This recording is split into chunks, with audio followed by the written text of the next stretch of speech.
Bonjour, je m'appelle Barbara Burtik. Je fais partie d'une organisation appelée le RAF, le Réseau d'action des femmes handicapées du Canada. J'en suis la vice-présidente et je m'occupe des plaidoyers.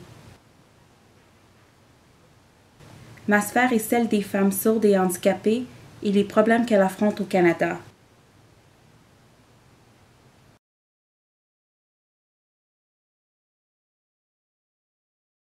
Maintenant, je veux parler du système de refuge.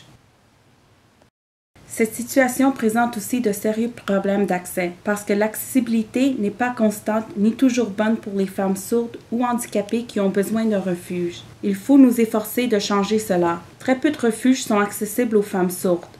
Presque aucun. Quand une femme sourde a besoin d'un refuge, c'est presque certain que ce sera à la dernière minute et qu'il n'y aura pas d'interprète disponible. Il n'y a souvent pas de chambre aménagée avec des systèmes de voyants lumineux pour que les sonnettes ou le signal de pleurs d'enfants, pour que la femme sourde sache qu'il y a quelqu'un à la porte ou que leur bébé pleure. Il est rare qu'on retrouve un refuge d'un tel degré d'accessibilité. Les refuges qui satisfont tout à fait à nos besoins sont inexistants.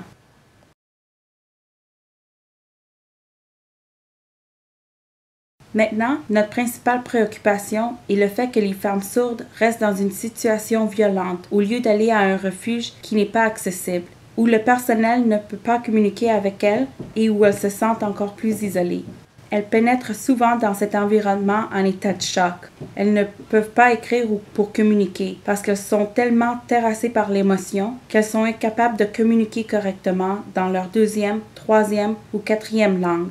Cela crée des obstacles. Il faudra mieux appeler tout de suite un interprète parce que l'interprète facilitera les choses en mettant non seulement la personne sourde plus à l'aise, mais aussi le personnel qui interagit avec elle. Au lieu d'avoir à composer avec tous ces obstacles et l'affondrement des communications, il faut mieux les éliminer et faire favoriser la prestation des services.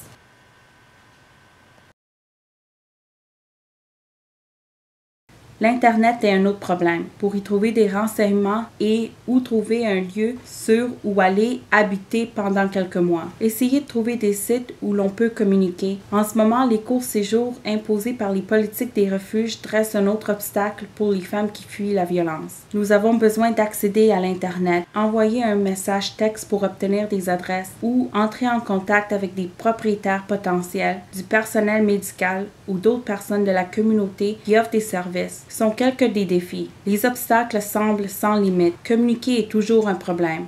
J'aimerais maintenant parler d'un autre aspect du problème. Croyez-vous que le personnel de ces endroits connaît grand-chose au sujet des personnes sourdes et de leur culture? Croyez-vous que ces personnes seraient prêtes à interagir et à favoriser les communications et à fournir des services? Non, elles ont besoin de formation. Qui va leur faire fournir des ateliers et d'autres formations requises? C'est pourquoi nous demandons au gouvernement fédéral de procurer les fonds nécessaires. Alors là, des services d'interprétation d'urgence seront établis afin de faciliter les communications nécessaires à l'improviste. Il faut préparer des ateliers de formation pour la clientèle de refuge avec des interprètes pour que les clientes développent une meilleure estime de soi et se préparent à vivre par elles-mêmes dans la communauté. Il faut créer des services afin que toutes les personnes qui ont des problèmes avec un partenaire violent et vivent une situation de contrôle et de dénigrement apprennent la première chose à faire pour être en sécurité et quelle démarche à entreprendre. C'est crucial. Il faut mettre un système d'urgence en place dans les refuges permettant de communiquer avec des interprètes. Il faut aussi des systèmes de lumière pour alerter les personnes sourdes ainsi que des systèmes de cybercaméras rattachés à des services d'interprétariat à distance. Il faut aussi prévoir une formation sur place, prête à être donnée aux besoins. Tous les ateliers doivent être accessibles avec interprétariat afin que les femmes sourdes qui fuient la violence se sentent à l'aise et en sécurité. Elles ne devraient pas avoir à vivre d'autres frustrations, mais se retrouver plutôt dans un climat où elles peuvent se détendre et apprendre ce qu'il faut qu'elles apprennent.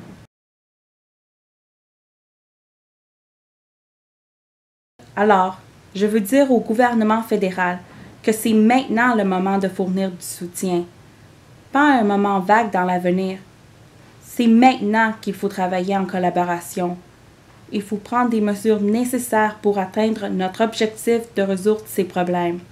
Cela ne va pas se passer du jour au lendemain, mais il faut amorcer le processus. Les femmes sourdes et les organisations pour les sourdes soutiennent de telles mesures. Elles les revendiquent depuis longtemps. Des ateliers et des refuges accessibles sont d'importance cruciale pour les femmes sourdes. Merci.